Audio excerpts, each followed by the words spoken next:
Hello, നമ്മുടെ പുതുപുത്തൻ വീഡിയോയിലേക്ക് എല്ലാവർക്കും സ്വാഗതം. നമ്മളിന്ന് 2 പ്രോഡക്റ്റുമായിട്ടാണ് വന്നിരിക്കുന്നത് കേട്ടോ. ഒരു ഹെഡ്സെറ്റ്, ഒരു സാംസങ്ങിൻ്റെ ഫോണും. ഹെഡ്സെറ്റ് എന്ന് പറഞ്ഞു കഴിഞ്ഞാൽ നിങ്ങൾക്ക് എല്ലാവർക്കും അറിയാം, കുറേ പേര് വിശ്വസിക്കുന്നില്ല. ഞാൻ കുറേ പറഞ്ഞിട്ടും വിശ്വസിക്കുന്നില്ല. ഞാനൊരു ഐഫോൺ മേടിച്ചു. എന്താണെന്നോട് എനിക്ക് അവർ വിശ്വസിക്കാത്തത്.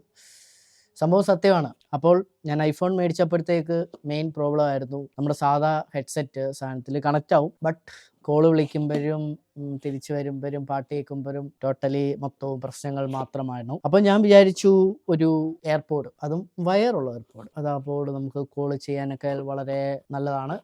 അപ്പോൾ ഞാൻ നേരെ ചെന്ന് മേടിച്ചതെന്ന് പറഞ്ഞു കഴിഞ്ഞാൽ ഈ സാധനമാണ് കേട്ടോ. അതായത് ആപ്പിളിൻ്റെ വയേർഡ് ഹെഡ്സെറ്റ്. അപ്പോൾ ഇതിൻ്റെ ഡീറ്റെയിൽസ് ഒക്കെ ഞാൻ മെയിനായിട്ട് പറഞ്ഞുതരാം. നമുക്ക് ആദ്യം ഈ പെട്ടി തുറക്കാം.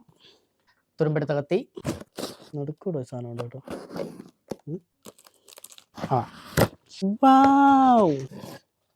നീക്കി പൊട്ടിയ സാധനം, ഇവിടെ വലിയ സാധനം കേട്ടോ, വെല്ലുണ്ടേ പൊട്ടിക്കുന്നത്. അത് പറയാൻ മറന്നുപോയി. ഞാനേ ഒരു ഗ്ലാസ് കാർഡ് മേടിച്ച്, അതായത് ഗ്ലാസ് ഒട്ടിക്കുന്ന കവർ. ഇതാണ് ഗ്ലാസ് കവർ, ഇതാണ് സംഭവം കേട്ടോ. അതുകൊണ്ട് തന്നെ കേഴ്സ് ഞാൻ മേടിച്ചിട്ടുണ്ട് കേട്ടോ. കേഴ്സ് ഒരു ആപ്പിളിൻ്റെ ഒരു കേഴ്സ് മേടിച്ചിട്ടുണ്ട്.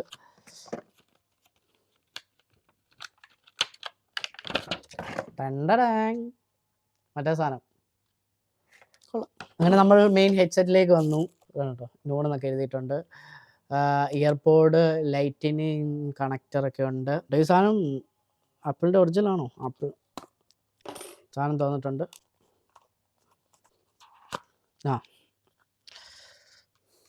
ദിസ് ഈസ് സാധനം.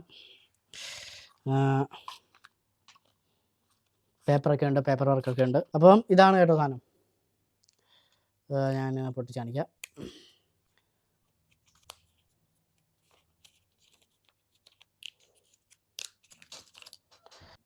ഇതാണ് പിൻ വരുന്നത്.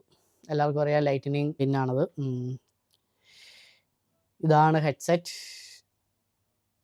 2 എണ്ണം വരുന്നുണ്ട്. ഇത്രയും നീളമുള്ള ഒരു കേബിളുണ്ട്.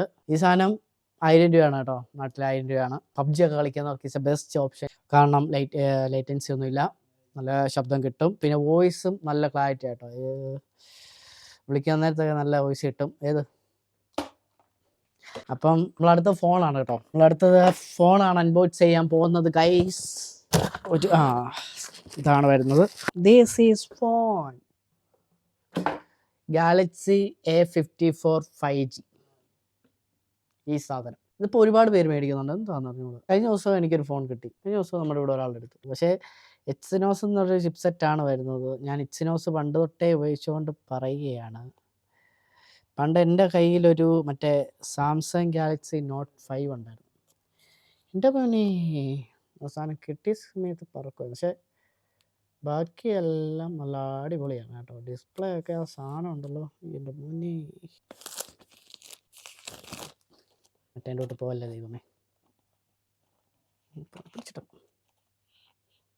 ഇതാണ് ഫോണിലേക്ക് നമുക്ക് വരാം. ഇതിനകത്ത് എന്തൊക്കെ കിട്ടുന്നുണ്ടോ നമുക്ക് ജസ്റ്റ് നോക്കാം. എന്താണ്ട് കേബിൾ വരുന്നുണ്ട്,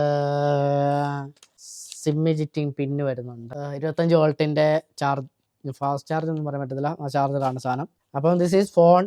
കവർ പോലും പൊട്ടിക്കാത്ത ഫ്രഷ് ഫോൺ. ഫ്രഷ് ആണ് കേട്ടോ, ഫ്രഷ് കണ്ടല്ലോ. സാംസങ് ഗാലക്സി A54 ഇൻഫിനിറ്റി ഓ ഡിസ്പ്ലേ, 50 MB ഒരു ക്യാമറ വരുന്നുണ്ട്. പുറയിൽ ട്രിപ്പിൾ ക്യാമറയാണ്. OIS ഉണ്ട്. IP67 water. ഞാൻ നേരത്തെ പറഞ്ഞതിൻ്റെ തൊട്ട് ഈ 6 എന്ന് പറഞ്ഞു കഴിഞ്ഞാൽ വാട്ടറും ഈ 7 എന്ന് പറഞ്ഞു കഴിഞ്ഞാൽ ഡസ്റ്റുമാണ് കേട്ടോ. സാധനം ഡസ്റ്റ് പ്രൂഫാണ്. അങ്ങനെ ഈ സാധനം പൊട്ടിക്കുകയാണ്. ആദ്യം തന്നെ പറയട്ടെ, ഇതൊരു 5G ഫോണാണ് കേട്ടോ. 5G ഫോണാണ്. അതുകൊണ്ട് 6.4 ഇഞ്ചിൻ്റെ ഫുൾ HD ഇൻഫിനിറ്റി ഓ ഡിസ്പ്ലേ വരുന്നുണ്ട് കേട്ടോ. പിന്നെ LED ഡിസ്പ്ലേ ആണ്. സാംസങ്ങിൻ്റെ display is A best display. ഇതിൻ്റെ കൂടെ തന്നെ 120 Hzൻ്റെ റീഫ്രഷ് റേറ്റ്. ഈ 120 Hz റീഫ്രഷ് റേറ്റ് എന്ന് പറഞ്ഞു കഴിഞ്ഞാൽ എന്താണെന്നറിയോ? ഞാൻ പറഞ്ഞുതരാം. നമ്മുടെ ഈ കണ്ണുകൊണ്ട് നമ്മൾ കാണുന്നത്, അതായത് ഇപ്പോൾ ഒരു വസ്തു ഇങ്ങനെ അനങ്ങത്തില്ലേ, ഇപ്പോൾ നമ്മൾ ഈ സ്ക്രീൻ ഇങ്ങനെ സ്ക്രോൾ ചെയ്യുമ്പോഴത്തേക്ക് ആ സാധനം ഇങ്ങനെ അനങ്ങുക. അപ്പോൾ നമ്മുടെ സാധാ സ്റ്റാൻഡേർഡായിട്ട് വരുന്നതെന്ന് പറഞ്ഞു കഴിഞ്ഞാൽ 60 Hz ആണ്. അപ്പോൾ 60 ഒരു സെക്കൻഡിൽ 60 തവണയാണ് അതിങ്ങനെ റീഫ്രഷിങ് നീങ്ങിക്കൊണ്ടിരിക്കുന്നത്. അത്രയും സ്പീഡിലാണ് അത് നീങ്ങിക്കൊണ്ടിരിക്കുന്നത്. അപ്പം അതിൻ്റെ ഇരട്ടി സ്പീഡിലാണ് നമ്മൾ ഈ 120 Hz എന്ന് ഉദ്ദേശിക്കുന്നത്. 60 Hz നിന്ന് മാറിയിട്ട് 120 Hz എന്ന് പറയുമ്പോഴത്തേക്ക് 120 റീഫ്രഷ് റേറ്റ് എന്ന് പറയുന്നത് 120 സ്പീഡിലാണ് ആ സാധനം ഇങ്ങനെ മൂവ് ആയിക്കൊണ്ടിരിക്കുന്നത്. അപ്പോൾ നമുക്ക് ആ ലാഗ് തോന്നത്തില്ല. അതായത് വളരെ സ്മൂത്തായിട്ട് നമുക്ക് പോകുന്നത് കാണാം. അതുകൊണ്ട് തന്നെ നമ്മുടെ കണ്ണുകൊണ്ട് കാണാൻ പറ്റുന്നത് 120 ഹെർട്സ് വരെയാണ് കേട്ടോ. അപ്പോൾ അതിന് കൂടുതൽ കാണാൻ പറ്റത്തില്ല. നമ്മുടെ കണ്ണുകൊണ്ട് നമുക്ക് അറിയാൻ പറ്റത്തില്ല ആ ഒരു സ്മൂത്ത്നെസ്. അപ്പോൾ നമ്മുടെ സിനിമയൊക്കെ ഓടുന്നത് 24 ഫ്രെയിം പെർ സെക്കൻഡിലാണ്. 5000 mAh ബാറ്ററി വരുന്നുണ്ട്. 25 വോൾട്ടാണ് ചാർജർ. നോട്ട് പെട്ടിയിലകത്ത് ചാർജർ വരുന്നില്ല. അങ്ങനെ ക്യാമറയിലേക്ക് വന്നു കഴിഞ്ഞാൽ ഞാൻ പറഞ്ഞതിൻ്റെ തൊട്ട് 12 MBയുടെ അൾട്രാ വൈഡ്, 50 MBയുടെ മെയിൻ സെൻസർ, 5 MBയുടെ മൈക്രോ സെൻസർ വരുന്നത്. മെയിൻ സെൻസർ എന്ന് പറഞ്ഞു കഴിഞ്ഞാൽ f1.8ൻ്റെ OIS ഉള്ള ക്യാമറയാണ് കേട്ടോ. അപ്പം ഇതിൻ്റെ പ്രൊസസ്സർ വരുന്നതെന്ന് പറഞ്ഞു കഴിഞ്ഞാൽ എക്സിനോസിൻ്റെ പ്രൊസസ്സറാണ് കേട്ടോ. എക്സിനോസ് ഒരു ഗെയിമിങ്ങിനും അതിനൊന്നും വേണ്ടിയുള്ള ഒരു പ്രൊസസ്സറല്ല. കാഷ്വൽ യൂസിനായിട്ടുള്ള ഇതാണ് പ്രൊസസ്സറാണ്. എക്സിനോസിൻ്റെ 1380 എന്നുള്ള പ്രൊസസ്സറാണ് വരുന്നത്. ഒരിക്കലും ഈ സാധനം ഒരു ഗെയിമിങ്ങിനും ഹൈ പെർഫോമൻസ് എഡിറ്റിംഗ് അങ്ങനെയൊന്നും പറ്റത്തില്ല. ഇറ്റ്സ് എ കോമൺ യൂസ്, ഒരു കോമൺ ഫോൺ, ഒരു കോമൺ ആയിട്ട് സ്റ്റാൻഡേർഡ് സാംസങ്ങിൻ്റെ ഫോണാണ്. നല്ല ഡിസ്പ്ലേ, നിങ്ങൾക്ക് വീഡിയോ കാണാനും ബാറ്ററി കപ്പാസിറ്റി ഒക്കെ നിൽക്കാനാണേലും ഫോൺ അങ്ങനെയുള്ളവർ എടുക്കുക. ഗെയിമിങ്ങിനുള്ളവരൊന്നും ഈ സാധനം പോയി എടുക്കരുത്. ദൈവത്തെ ഓർത്ത് അത്രയും പൈസ 40,000-40,000 രൂപയ്ക്കൊക്കെ നല്ല പ്രൊസസ്സർ വെച്ചുള്ള ഫോണൊക്കെ കിട്ടും. IQQ ഒക്കെ ഉണ്ട് ഗെയിമിങ്ങിന് വേണ്ടിയുള്ള. അപ്പം ഗെയിമിങ്ങിന് നോക്കുന്ന ഫോൺ ഉള്ളവർ ആ സാധനം പോയി എടുക്കുക. It's A casual phone. അപ്പോൾ ഫോണൊന്ന് കണ്ടോളൂ. കൊള്ളാം കേട്ടോ, ചെറുതാണ്. ഈ 2 സാധനം അൺബോക്സ് ചെയ്യുന്ന കാണിക്കാനായിരുന്നു ഞാൻ ഇന്നത്തെ വീഡിയോ ചെയ്തത്. ഇറ്റ്സ് എ വെറുതെ ഉള്ള വീഡിയോ. ഈ സാധനം നല്ല പ്രയോജനപ്പെടുമെന്ന് എനിക്ക് തോന്നുന്നു. ഭയങ്കര പാടാണ് ഈ സാധനത്തിന്. ഈ ഐഫോണിൻ്റെ ഏറ്റവും കൂടുതൽ സാധനങ്ങൾ ഞാൻ പറഞ്ഞുതരാം. ഒന്നും ബാറ്ററി നിൽക്കത്തില്ല. അത് പിന്നെ പോട്ടെ, അത് അറിഞ്ഞുകൊണ്ട് എടുത്തത്. പിന്നെ ഇവന്മാരുടെ ഹെഡ്സെറ്റ്, നമ്മുടെ സാധാ ഹെഡ്സെറ്റില്ലേ, കേട്ട് കഴിഞ്ഞ് കഴിഞ്ഞാൽ നമ്മൾ ഒരുമാതിരി കൂതറ ഇതാണ് വരുന്നത്, ശബ്ദം അതിനകത്ത് വരുന്നത്. കോളിനും പറ്റത്തില്ല, ഭയങ്കരമാണ്. പക്ഷേ സാധനത്തിൻ്റെ പെർഫോമൻസും ക്യാമറയെന്നൊക്കെ പറഞ്ഞു കഴിഞ്ഞാൽ വേറെ ലെവലാണ്. ഇങ്ങനെ നെറ്റിൽ നിന്ന് ഒരു സാധനം ഡൗൺലോഡ് ചെയ്യാൻ പറ്റത്തില്ല.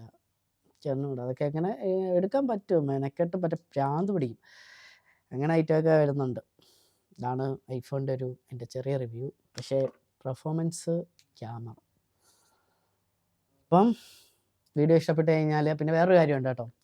നമ്മൾ വേറൊരു വീഡിയോ ചെയ്യണമെന്ന് വിചാരിക്കുന്നുണ്ട്. നമ്മൾ ആഴ്ചയിൽ, അതായത് ഒരാഴ്ച കൂടെ ഇരിക്കുമ്പോഴുള്ള ഫോൺ, ഒരാഴ്ചയിൽ എത്ര ഫോൺ ഇറങ്ങിയിട്ടുണ്ട്, അതിൻ്റെ സ്പെക്ക്, അതിനായിട്ട് മെയിനായിട്ടുള്ള സ്പെക്കുകൾ, അതിൻ്റെ പ്രൈസ്, ഫോൺ ലോഞ്ച് ആവുന്ന ഡേറ്റ്, ഇത്രയും സാധനങ്ങൾ വെച്ചൊരു വീഡിയോ ചെയ്യുന്നത്. അതായത് ആഴ്ചയിൽ ഒരു ദിവസം. അങ്ങനെ പോയാലും ഒരാഴ്ചയിൽ ഒരു 7 ഫോണെങ്കിലും ഇറങ്ങും. അപ്പോൾ ആ 7 ഫോണിൻ്റെ ജസ്റ്റ് റിവ്യൂ പറഞ്ഞൊരു വീഡിയോ ചെയ്യണമെന്ന് ഉണ്ട്. എന്താണെന്ന് വെച്ച് കഴിഞ്ഞാൽ കമൻറ്റ് ചെയ്യുക, അങ്ങനെ വീഡിയോ ചെയ്യണോ വേണ്ടത്. സപ്പോർട്ടുണ്ടെങ്കിൽ തീർച്ചയായിട്ടും ചെയ്യുന്നതാണ്. അപ്പോൾ ഇത്രയുള്ള വീഡിയോ. ഇഷ്ടപ്പെട്ട് കഴിഞ്ഞാൽ ലൈക്ക് ചെയ്യുക. ശരി.